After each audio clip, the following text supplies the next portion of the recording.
Janozadan to'g'ri sahnaga yaqinlarini yo'qotgan bo'lsa-da, muxlislari uchun sahnaga chiqqan o'zbek san'atkorlari.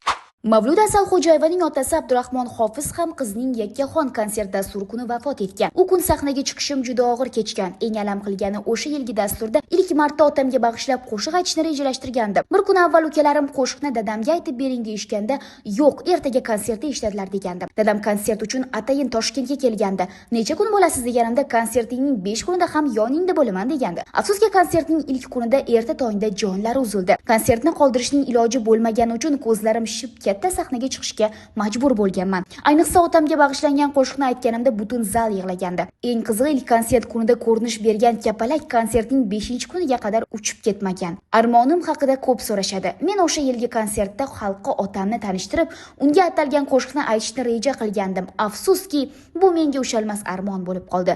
Ulg'ayganimda yetim bo'lib qoldim, deydi xonanda.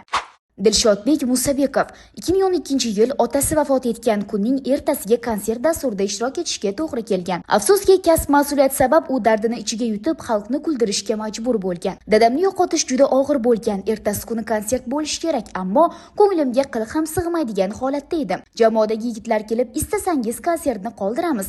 Hech qanday muammo bo'lmaydi, xavotir olmang" deyishdi. Chunki ularning ham ahvoli u qadar yaxshi emasdi. Biz avvaldan oilaviy do'st bo'lganimiz uchun bir-birimizning quvonch-g'amimizga sherik edik. Shunda onam nima bo'lgan taqdirda ham sahnaga chiqishim kerakligini va belgilangan konsertni qoldirishga haqqim yo'qligini tushuntirdi. Xo'p deb konsertda ishtirok etdim. Yig'lab turib odamlarni kuldirish naqadar og'ir ekanini o'shanda bilganman, deydi Dilshodbek Musabekov. Aktrisa Bahor Arslonova otasidan ayrilgan kun film syomkasida bo'lgani haqida gapirdi. Isnod filmida suratga tushayotgan paytim edi. Rejissyor Rixsivoy Muhammadjonov biroz dam olishga ruxsat berdi. Shu payt telefonim jiringladi. Akamning raqamini ko'rib quvonib go'shakni ko'tardim. "Dadam hajda vafot etibdi. Hozir xabar berishdi" dedi. Muzlab qoldim. Nima deyishni bilmay qoldim. Shu orada tanaffus payti tugab, suratga olish payti boshlandi. Yig'laydigan sahna olinish kerak edi. Men so'zsiz yig'laganman. Atrofda nima bo'layotganini bilmaganman. Rosa yig'laganman va xuddi shu kadrlar filmdan ham joy olgan. O'zim kutmagan holda rolimni ijro etganman va o'zimga kelganimdan so'ng otam vafot etgani haqida ijodiy guruhga aytganman. "Siz haqiqatdan ham yig'laganmidingiz? Biz rol ijro etyapsiz deb o'yladik" deyishgandi, deydi aktrisa Bahor Arsonova.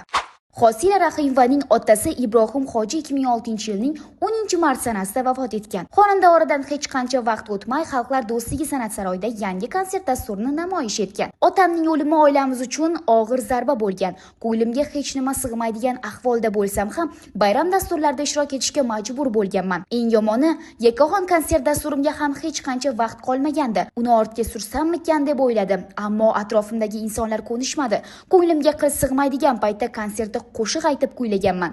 Ota haqidagi qo'shiqni aytganimda butun zal yig'lagan, ammo sahna etikasiga xilof ish qilmaslik uchun o'zimni qo'lga olganman. Sahnada kulib, konsertdan keyin esa rosa yig'laganman, deydi xonanda. Otabek Mirzaxolov uchun 2018-yilgi Bravo jamoasining konsert dasturi juda qiyin kechgan. Chunki konsert boshlanishidan bir kun avval Otabekning padari buzrukvori vafot etgan.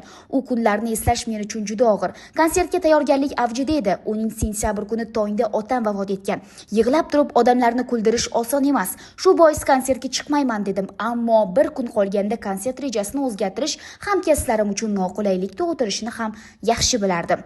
O'shanda ustozim Jahongir Poziljonov kelib, onam bilan uzoq suhbatlashgandi. Keyin meni chaqirishdi. O'shanda qabristondan endigina qaytgandim. Xullas, ular menga bu vaziyatda o'zimni qo'lga olishim kerakligini va ko'plab san'atkorlarning boshiga xuddi shunday musibat tushganini aytishdi. Kechga yaqin ustozim hamrohligida Toshkentga yo'l oldik. O'sha yilgi konsert dasturidagi ishtirokim nihoyatda qiyin kechgandi, deydi Otabek Mirzaxolov. Xo'sh, sizning ham hayotda armoningiz bormi? Fikrlaringizni izohlarda yozib qoldiring va albatta videoga like bosib, barcha yaqinlaringizga. Qolaversa, yuqoridagi shou-biznes vakillarining muxlislariga yuborib qo'yishni unutmang. Bizni kuzatishda davom eting, chunki siz bilmagan sira xabarlar hali oldinda.